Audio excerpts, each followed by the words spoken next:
জানেন কি কাল নেমি কে ছিলেন? রামায়ণে হনুমানজির পথে বাধা সৃষ্টিকারী রাক্ষসদের মধ্যে অন্যতম ছিলেন কাল নেমি। তাকে হনুমানজির অন্যতম প্রধান শত্রু হিসাবে গণ্য করা হয়। কাল নেমি ছিলেন রাবণের কাকা এবং লঙ্কার রাক্ষস বাহিনীর একজন শক্তিশালী যোদ্ধা। কাল নেমি ছিলেন অত্যন্ত মায়াবী এবং ছলনাময়ী। সঞ্জীবনী আনতে বাধা সৃষ্টি করেছিলেন কালনেমি।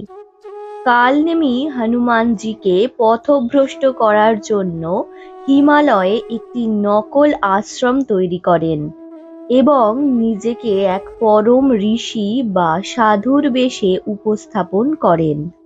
হনুমানজির হাতেই নিহত হয়েছিলেন কালনেমি।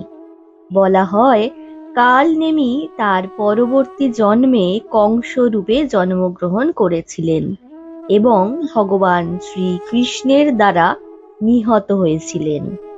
আজকের ভিডিওটি আপনাদের কেমন লাগলো অবশ্যই কমেন্ট করে জানাবেন।